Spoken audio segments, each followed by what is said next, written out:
Thanks, Brent, and good afternoon. Many of you are familiar with the Land of Goshen Market. Saturday mornings, 8 a.m. to noon, downtown Edwardsville there on St. Louis Street in front of the courthouse. It runs Mother's Day through about mid-October, and you can get farm fresh veggies and fruits and plants and arts and crafts and my favorite part, pastries. There's live music and of course, great conversation there at the market. What you may not realize is that the Goshen Market Foundation, the support arm of the market, has a much bigger mission than just the Saturday morning events. Their mission is creating a healthy local food community. And so they are sowing the seeds, if you will, of a healthy community in a number of ways. Our guest today, Lindsay Serrano, is here to talk about two of the programs that the Goshen Market Foundation has cultivated. Lindsay serves as both the coordinator for the Goshen Market's Farm to School program and the manager of the Beat Box, which is that old mail truck, former mail truck that has been rewrapped and converted into a roaming food truck that Lindsay's going to talk more about. Quick background on Lindsay, originally from St. Louis. She is a licensed clinical professional counselor. She currently works as a therapist with Radson Counseling here in town. But she's also an instructor in clinical mental health counseling at McKendree University. So please join me in giving a warm Rotary welcome to Lindsay Serrano.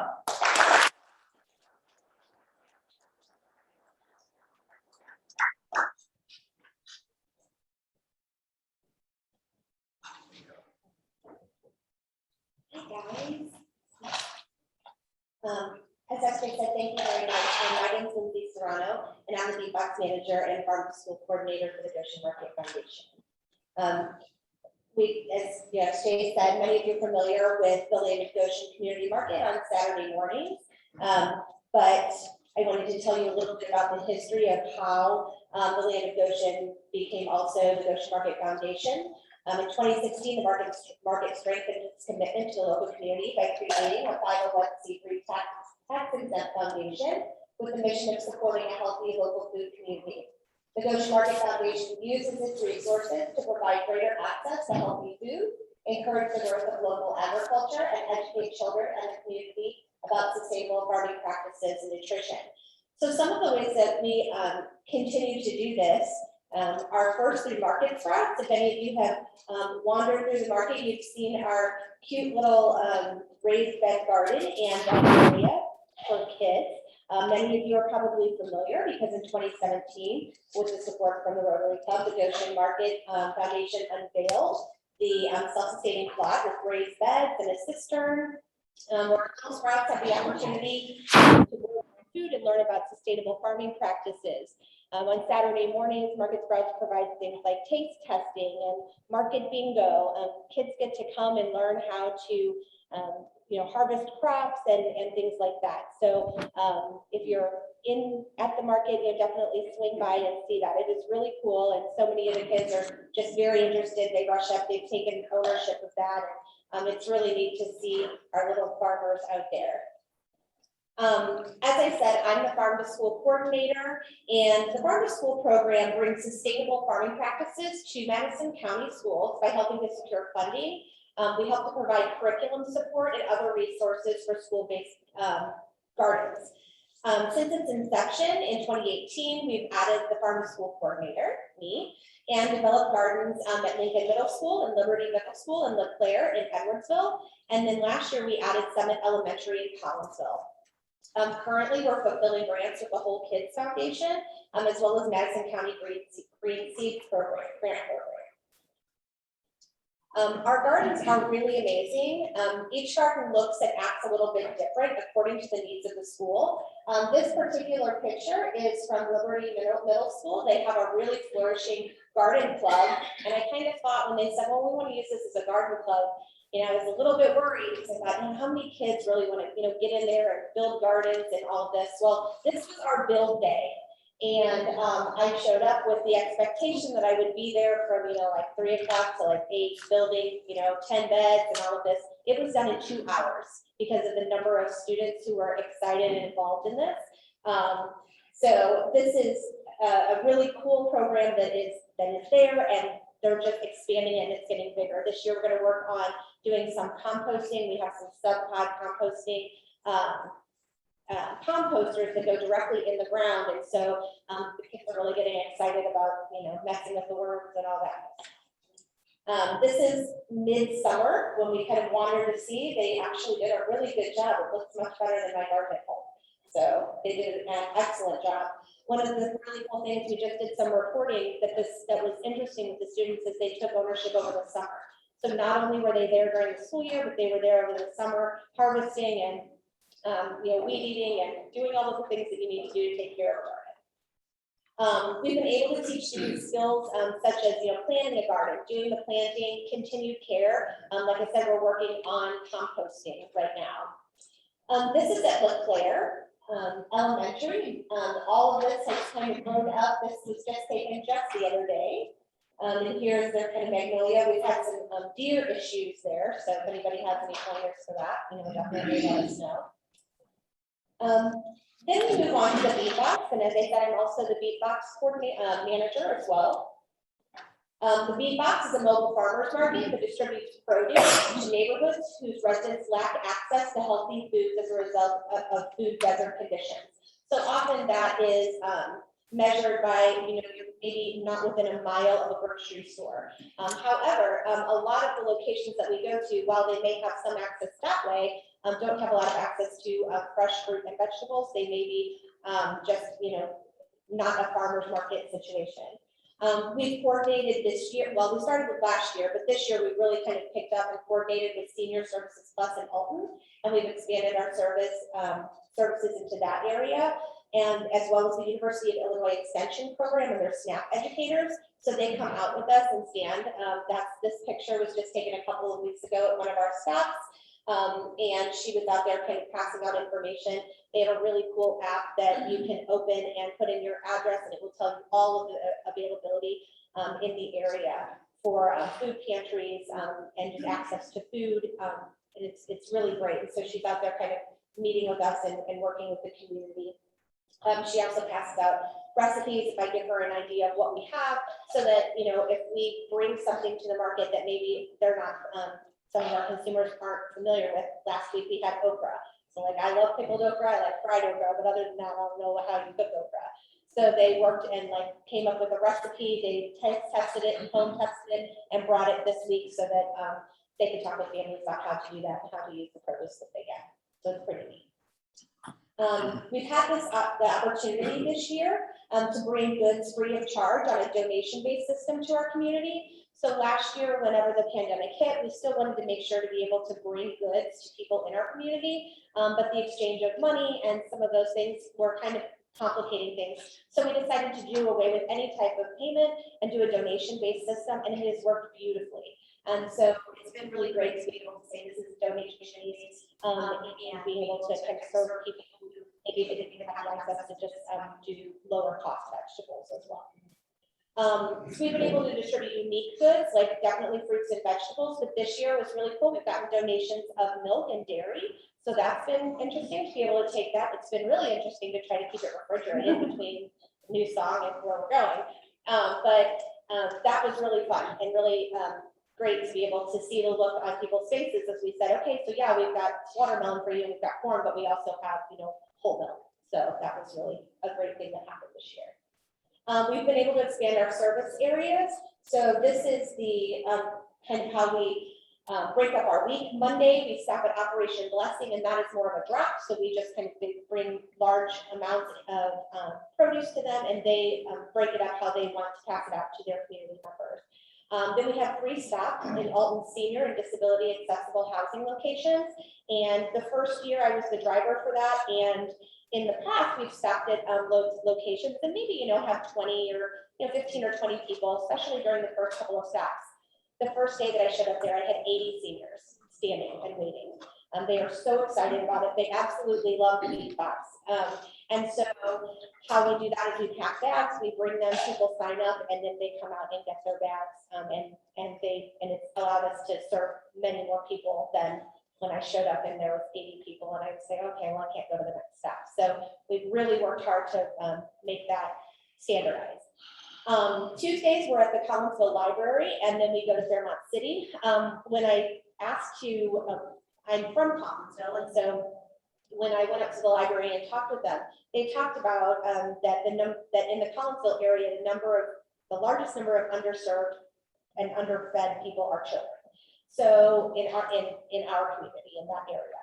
So we coordinated the beatbox stop with the story hour there at the library. So it's been really great because families are coming, they're already doing some reading and maybe checking out the library, so then they can stop by. So we're there on Tuesday. And then we drive to Fairmont City. We've struggled in the past year to figure out where's a really good location. But what we have found is if we kind of go out into the community and drive around, that the community will come up and they will take, and it's going great. So this year, that's really gone smoothly.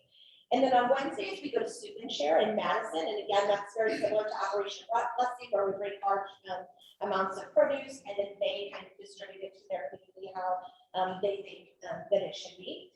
And then we stop at Ernie and Annie's Tavern on Neighboring House because after talking to the community in Oregon City, there's a large homeless population in that area. And so that's a really great location for them to be able to come. And we've really been able to serve quite a few people at that location, which is unexpected because it was new this year. So that was really great. We couldn't imagine it Grow the Beatbox without community partners. So here are some of the partners that help to take part in what we do right now. Really, that's all I have for you today. Do you guys have any questions for me? Lindsay, what is growing at the schools? What type of plants or veggies? Yeah, right. So really anything. Whenever I meet with schools and they decide that they want to work to create a school garden, we sit down, whether it be with the students or with the planners, preferably with the students, and talk about what kind of things that they want to grow. It also depends on the season. So some of our gardens have been for fall, and then others have been, in the spring. So, we've done everything from tomatoes and corn and some of those kind of things. But then we're moving into pumpkins and some of those crops right now. So it's really been a pretty good mix. The other thing that we've been working on is also coordinating plants with some of our gardens. So making sure we have things like marigolds planted with it and talking with our students about why that's important and increasing pollinators and things. So for the elementary schools, like my kid goes to there, are the kids coming and is that part of the curriculum now or? So that is the hope. And so my role is kind of get this school excited about that. And so every school is a little bit different and it's used in a different way. So in LeClaire, the garden was already existing and it's been our branch what we're going to be doing at LeClaire in particular is working on that composting piece and continuing to grow that. This year we added a fruit tree, which we're also, not taking our former deer. They really like to stay. And so they are no longer with us. So we're working on those kind of things. But the point of the garden is really to be able to figure out in what ways the school wants to use that. So whether it be in a science curriculum, it can be used in an art curriculum. Summit Elementary, in that elementary school, one of the reasons that we got connected with them is that they noticed a large number of students having issues related to mental health and anxiety during the pandemic. And so because my background is in mental health, I have an interest in horticulture as it relates to mental health, and we're seeing a lot of studies coming out about using the earth as a way to calm the body and things like that. So after talking to the principal there, that is how they're focusing. That's kind of their curriculum piece, is learning about that and expanding that. So that's my role, is to be able to come in and say what areas are lacking, what things are we wanting to learn from the garden, and first educating myself about it because I love gardening, but I'm just enough to be dangerous, And so it's been a learning curve for me too. Perfect. Yeah. Most everything in the garden from seed. It's a really good mix. So we've had some that have grown from seeds, some that have been bought as very small plants. What's been really cool about Liberty is they have an ag room. They have all these grow lights and things, and they have so many plants this year that they grew thinking, well, we're gonna give it a shot when they had funds. So that kind of brings me to the kind of next part is that, so part of this too is figuring out how this can be sustainable for them. So that question is great because they, at Liberty have decided they're gonna grow and we're gonna do their own plant sale because they were able to put a lot of their own plants in the garden and had tons left over. So, yeah, so it was cool. It's, I'm really most proud of Liberty because we really were like, I don't know how this is gonna go, and it's just really exploded. One of the other things I wanted to mention about our gardens that it's been really important to me is accessibility. And making sure that people who maybe traditionally couldn't do gardening can certainly take part in that. So all of our gardens at this point have at least they have either either a raised bed that is available for somebody who needs to stand to garden. But then, as I mentioned before, we have the sub pod, which is a compostable system. So it's kind of put in a raised garden bed, but it's much higher than a typical garden bed. And then the compost, it's the compost bucket itself sits in the middle and it's kind of square and it's used as seating as well. So that if we have somebody who maybe can't stand for a really long time, can't get on the ground, a student who is potentially in a wheelchair, they still have access to that. And that's been something that we've really worked on in the schools. So to make sure that every person has access to be able to take part in the yeah. I'm a terrible gardener. Some people have green thumbs, I have a black thumb. Yes. And you had something up on one of your slides about a green seed program. Does that mean if I want red flowers, I have to have red seeds, or what is that? No, what is a green seed no, program? that is the grant program that comes out of Madison County. Bailey Lutz is actually the green schools coordinator in Madison County, and she helps to provide grants for all sorts of different activities, like everything from like a water filling station, pollinator thing, to increase the number of bees and things like that. And we were lucky enough to receive 2 grants this year, one for each of the schools to help put in a garden. So we wrote a proposal and said, hey, this is what we wanted to do. This is at LeClaire, we were able to expand an already existing garden, and then at Summit, we were able to put in our garden. Yeah. Have you coordinated with any other organizations that do the same sort of thing here in the region or the country? Yeah, so definitely with Bailey, with the green schools program, so we've been able to connect with that a little bit. We are now part of the Good Dirt composting program, so that's been really fun and very interesting to learn all of those pieces. And then we've been part of the Green Schools program out of St. Louis. We've connected with them a little bit, but we don't coordinate as far as working together to put in gardens at all. Yeah. But there's been any thought about reaching out to other school districts or other school districts about the program?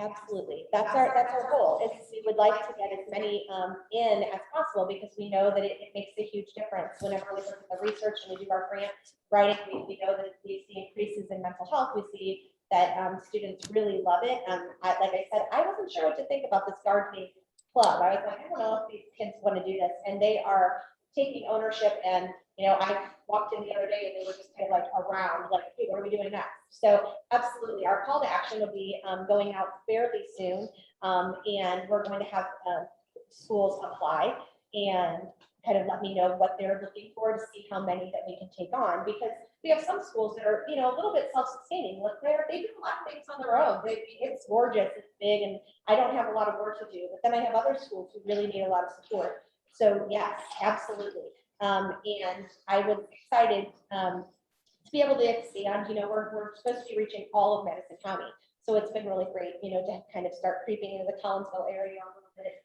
And I know we have some schools in Granite that are interested. So yeah, I think so, and that would be our goal, to have as many as possible, because it's really great. It's a lot of fun. It's fun from moment one, to see the kids building and using power tools for the first time, some of them, and a little scary, but also fun. And, we're doing that and then deciding, seeing them really engage in, okay, where do we want to put our beds?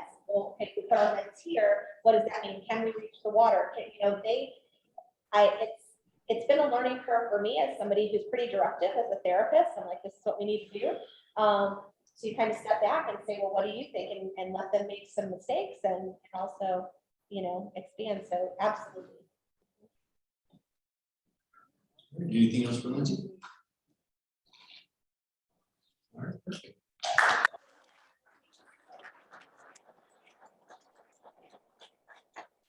Lindsay, thank you for being here. On behalf of the Home Nursery and the Tasasi family, I'd like to present you with today's centerpiece. Oh, thank you. Thank you. That's beautiful. All right, as Dave Bent brings up 50-50, next week